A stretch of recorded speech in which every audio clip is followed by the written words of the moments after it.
Congratulation उन सभी candidates को जिनका भी यूपीपीएससी स्टाफ नर्स एग्ज़ाम में सिलेक्शन हुआ है। उत्तर प्रदेश लोक सेवा आयोग का एग्ज़ाम निकालना अपने आप में एक प्राउड की बात है। रिज़ल्ट आ चुका है और रिज़ल्ट आने के बाद भी 290 सीटें खाली रह गई हैं। अपकमिंग वैकेंसी उसकी आएगी और डॉक्यूमेंट वेरिफिकेशन आपका होने वाला है। डॉक्यूमेंट वेरिफिकेशन की जल्दी डिटेल्स आपको ऑफिशियल साइट पे आ जाएगी। डॉक्यूमेंट्स में क्या क्या चीज़ें रखनी है, एफिडेविट वगैरह बनवाना है, सीएससी पीएससी डिस्ट्रिक्ट हॉस्पिटल या मेडिकल कॉलेज चुनना बेस्ट होगा या नहीं। वेटिंग लिस्ट नहीं आएगी, डायरेक्ट इसकी अपकमिंग भर्ती आएगी। जो भी खाली पोस्ट रह गई है और यूपी में जो खाली पद हैं उनको इंक्लूड करके नई भर्ती आएगी। होम डिस्ट्रिक्ट मिलेगा या नहीं मिलेगा, इनकेस अगर डॉक्यूमेंट वेरिफिकेशन हो जाता है, डॉक्यूमेंट वेरिफिकेशन के बाद आपको होम डिस्ट्रिक्ट में सिलेक्शन मिलेगा कि नहीं मिलेगा। नई अपकमिंग वैकेंसी कब आएगी, ऑटोनॉमस मेडिकल कॉलेज या नॉर्मल जो मेडिकल कॉलेज है उसमें से कौन सा बेस्ट होगा। बहुत सारे ऐसे कैंडिडेट हैं जो ऑलरेडी एम्स में या फिर ऑटोनॉमस मेडिकल कॉलेज में वर्किंग है और सिर्फ आयोग की वैकेंसी का एग्ज़ाम इसलिए दिया हुआ है कि अपने होम डिस्ट्रिक्ट में जा पाएँ। तो ऐसे कैंडिडेट्स को क्या करना चाहिए, सैलरी डिफरेंस क्या है सीएससी पीएससी या फिर मैं कहूँ डिस्ट्रिक्ट हॉस्पिटल या फिर मेडिकल कॉलेज की, इवन ऑटोनॉमस मेडिकल कॉलेज की, और उसके अलावा भी एम्स की सैलरी में क्या आपको डिफरेंस मिलेगा। सेम पोस्ट है, सेम आपका वर्क प्लेस हॉस्पिटल है और सैलरी में क्यों इतना डिफरेंस है, ये सारी चीज़ें मैं इस वीडियो में बताने वाली हूँ। तो वीडियो को लास्ट तक जरूर देखें। My self Asha Gupta, nursing officer KGM में स्वागत करते हैं आपका माई यूट्यूब चैनल पे।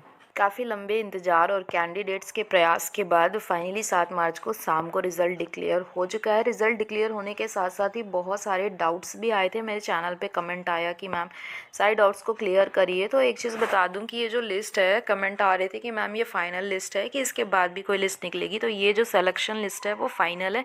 जिनका भी इसमें नाम है उनको डॉक्यूमेंट वेरिफिकेशन के लिए बुलाया जाएगा। डॉक्यूमेंट वेरिफिकेशन के बाद सारे डॉक्यूमेंट्स आपके सही होंगे तो फर्दर आपकी ज्वाइनिंग का प्रोसेस स्टार्ट किया जाएगा। और जिनके डॉक्यूमेंट्स में कमी होगी उनको टाइम दिया जाएगा डॉक्यूमेंट्स कंप्लीट करने के लिए। डॉक्यूमेंट्स कंप्लीट करने के बाद उनकी फाइलें भेजी जाएंगी, चाहे वो हेल्थ सर्विसेज को हो या हेल्थ मेडिकल एजुकेशन को हो। तो उसमें डॉक्यूमेंट्स आगे डॉक्यूमेंट वेरिफिकेशन के बाद ही आगे का प्रोसेस होगा। इसमें आपको बताया कि 290 सीटें खाली रह गई, तो जो सीटें खाली रह गई हैं उस पर फर्दर वेटिंग लिस्ट नहीं आएगी, क्योंकि आयोग का कहना है कि उसको योग्य अभ्यर्थी नहीं मिले हैं। प्रीवियस वैकेंसी के मुकाबले इस बार तो सीटें ज़्यादा भरी हैं। 2 बार की वैकेंसी का आप अगर रेशियो देखो 2-3 बार की वैकेंसी का, तो उसमें लगभग आधी आधी सीटें खाली रह गई। इसमें फिर भी बहुत कम सीटें ऐसी हैं जो खाली रह गई हैं, मैक्सिमम सीटें आपकी भर गई हैं।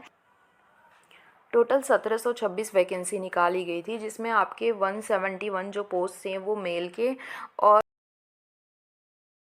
जो वैकेंसी थी वो फीमेल की थी।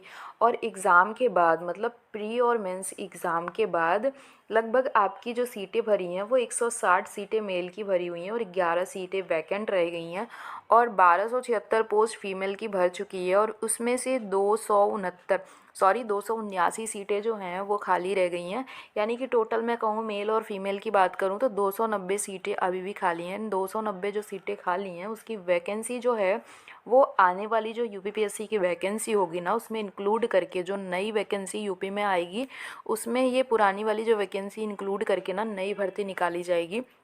डाउट्स कुछ को समझ में नहीं आता कि मैम वेटिंग आएगी, तो वेटिंग तब आएगी ना जब आपके योग्य अभ्यर्थी मिले होंगे।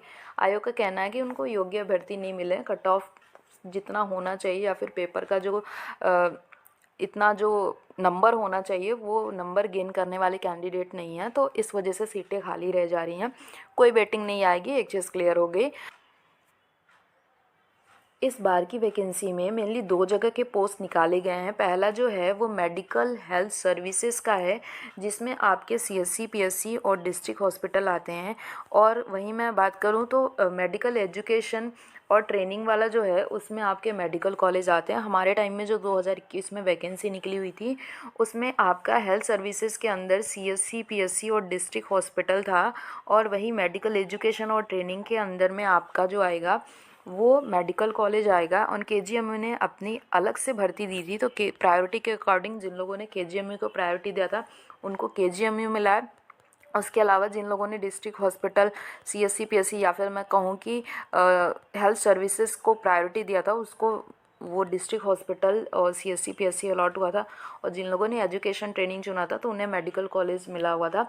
तीनों की सैलरी में डिफरेंस था। और इस बार भी बता दूं कि अगर आपको ऑप्शन मिलता है चूज़ करने का, जो अभी लिस्ट आई है ना, उसमें ये नहीं दिया हुआ है कि आपका सिलेक्शन किस में हुआ है, मेडिकल एजुकेशन में हुआ है या फिर मेडिकल हेल्थ सर्विसेज में हुआ है। तो आपकी पोस्टिंग कहीं पे भी हो सकती है, आपको मेडिकल कॉलेज भी अलॉट किया जा सकता है या फिर आपको सीएलसीपीएस भी अलॉट किया जा सकता है। तो प्रायोरिटी किसको देनी है, इनकेस अगर आपसे प्रायोरिटी दी गई है और इनकेस आपको मिलता है कि आपको क्या चूज़ करना चाहिए, तो आपको अगर विलेज लेवल पे काम करना अच्छा लगता है, जैसे कि सीएससी पीएससी या फिर मैं कहूँ मेडिकल कॉलेज में काम करना अच्छा लगता है, तो सॉरी सीएससी पीएससी या डिस्ट्रिक्ट हॉस्पिटल में काम करना अच्छा लगता है, अपने कन्वीनियंस के अकॉर्डिंग अगर आपका घर जो है वो घर के पास अगर आप चाहते हैं कि आपकी जॉब हो, तो सीएससी पीएससी या फिर डिस्ट्रिक्ट हॉस्पिटल चूज़ कर सकते हैं, जिससे आपको अपने आसपास का ज़िला जो है वो अलॉट हो जाएगा। एंड फर्स्ट टाइम जब आप ज्वाइनिंग लोगे तो सीएससी पीएससी और जो डिस्ट्रिक्ट हॉस्पिटल है वो अपने ज़िले का अलॉट नहीं होगा, होम डिस्ट्रिक्ट अलॉट नहीं होता है फर्स्ट बार की ज्वाइनिंग में।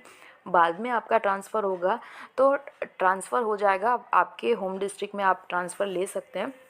लेकिन अभी के लिए आपका होम डिस्ट्रिक्ट में मतलब अलॉटमेंट नहीं होगा। वहीं मैं मेडिकल एजुकेशन की बात करूं तो मेडिकल कॉलेज जितने भी हैं उसमें रैंक वाइज आप जो भी प्रायोरिटी दोगे, जैसे ही आपका काउंसलिंग होगा तो जो आपका नियरेस्ट जो ऑप्शन में आपने भरा होगा मेडिकल कॉलेज आपको अलॉट हो जाएगा। अब सैलरी डिफरेंस की बात करूँ मैं, तो सीएससी पीएससी को जो सैलरी स्टार्टिंग में दी गई थी ना, वो आपकी 60 के अंदर ही सैलरी थी। ग्रॉस आपकी इनिशियल जो सैलरी थी वो 60 के अंदर ही आपका सीएससी पीएससी का पूरा सैलरी था।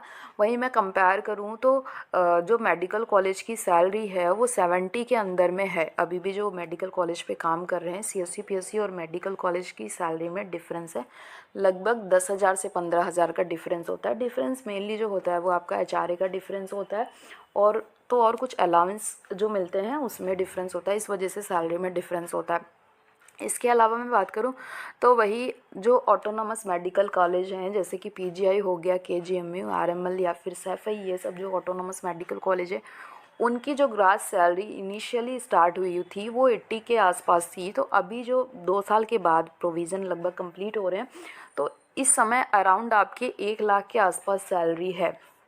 तो कहीं ना कहीं आप सैलरी डिफरेंस दे सकते हो कि 10 से 15-20 हज़ार का डिफरेंस आपका सैलरी में अंतर हो रहा है। सीएससी पीएससी पे आप काम करते हो तो वहाँ पे आपकी सैलरी कम होगी, मेडिकल कॉलेज में काम करते हो तो वहाँ की सैलरी आपकी उससे ज़्यादा होगी। और अगर आपका सिलेक्शन ऑटोनॉमस मेडिकल कॉलेज में होता है, अभी के लिए पीजीआई की वैकेंसी आ रही है और अपकमिंग केजीएमयू की वैकेंसी आ रही है, अगर उसमें आपका सिलेक्शन होता है तो उसकी सैलरी आपकी एम्स के इक्वल है। वहीं मैं एम्स की बात करूं तो एम्स की सैलरी ऑटोनॉमस मेडिकल कॉलेज की सैलरी से थोड़ा डिफरेंस होता है, बहुत ज़्यादा डिफरेंस नहीं होता, 5 से 10,000 का डिफरेंस होगा। 10,000 तो मैक्सिमम डिफरेंस है, सिर्फ एचआरए का डिफरेंस होता है। 5,000 6,000 आपका एम्स की सैलरी ज़्यादा होती है, और कुछ कुछ सुविधाएं एम्स में ज़्यादा है क्योंकि वो सेंट्रल की फैसिलिटी आपको प्रोवाइड करता है, तो इस वजह से ज़्यादा होती है।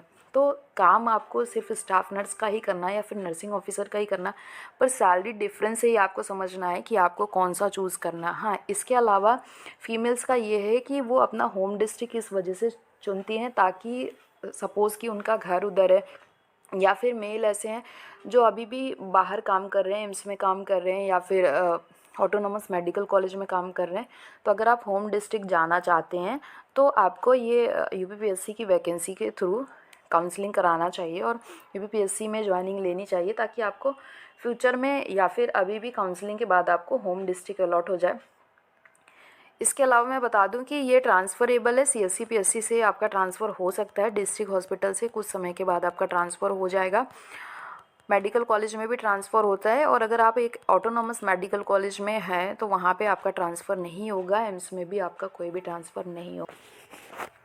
डॉक्यूमेंट वेरिफिकेशन की बात करूँ तो ऑफिशियल साइट पे आपको डॉक्यूमेंट वेरिफिकेशन की डेट अनाउंस होगी, फिर उसके बाद से आपको सारे original documents as well as 2 copy आपको जेरोक्स कॉपी लेके जानी होगी। एंड जो भी डॉक्यूमेंट्स कम होंगे, बहुत सारे कैंडिडेट्स ऐसे होते हैं जिनके डॉक्यूमेंट्स में कमी होती है, लाइक अगर किसी का फादर नेम या फिर नेम में कोई करेक्शन है या फिर अदर डॉक्यूमेंट्स में कोई करेक्शन है, तो उनके लिए ज़्यादा सावधान होने की ज़रूरत है। उन्हें पहले से एफिडेविट बनवा के वहाँ पे सबमिट करना होगा डॉक्यूमेंट वेरिफिकेशन करने के टाइम, कि आप बाद में उसको करेक्ट करा के दोगे। आपको एक्सटेंशन टाइम मिलेगा कि जो भी आपके डॉक्यूमेंट्स कम हैं या फिर अवेलेबल नहीं है, आपको टाइम मिलेगा रजिस्ट्रेशन वगैरह सबमिट करने के लिए टाइम मिलेगा, ताकि आप टाइम से वो सारे डॉक्यूमेंट्स वहाँ पे सबमिट कर दें। उसके बाद ही आपकी फ़ाइल जो है फर्दर डिपार्टमेंट को भेजी जाएगी ज्वाइनिंग लेटर तैयार करने के लिए।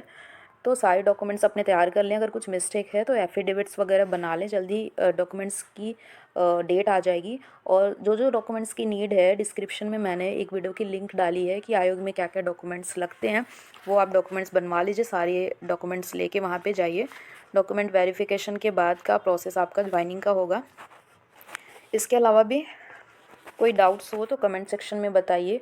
और बहुत सारी कमेंट आ रहे थे कि मैम होम डिस्ट्रिक्ट मिलेगा कि नहीं, तो ऑलरेडी मैंने बताया कि होम डिस्ट्रिक्ट आपको सीएससी पीएससी और डिस्ट्रिक्ट हॉस्पिटल में अगर आपका होता है तो उसमें आपको होम डिस्ट्रिक्ट अलॉट नहीं होता है स्टार्टिंग में। बाद में चल के अगर आपका ट्रांसफ़र होता है तो आपको मिल जाएगा, वेटिंग नहीं आएगी। क्योंकि अभी जो पोस्ट है ना 290 वो खाली है, उसको वैकेंसी में इंक्लूड करके नई वैकेंसी आएगी। और अब देखिएगा आपके आयोग की वैकेंसी हर साल एक वैकेंसी लगभग आएगी। अगर गवर्नमेंट चाहे तो हर साल एक वैकेंसी आए, क्योंकि लगभग हर जगह पे मेडिकल कॉलेज या फिर सीएससी पीएससी बन रहे हैं, तो वैकेंसी हमेशा से आएगी। अगर आयोग जल्दबाजी करेगा या फिर गवर्नमेंट उसको अप्रूवल देता है वैकेंसी निकालने का, तो जल्द ही नई वैकेंसी आएगी। इस साल नहीं पर नेक्स्ट ईयर तक आपकी एक वैकेंसी और आएगी। जो भी वैकेंट सीट है एज वेल एज जो नए सीट सैंक्शन होंगे वो सारी चीज़ें आएंगी।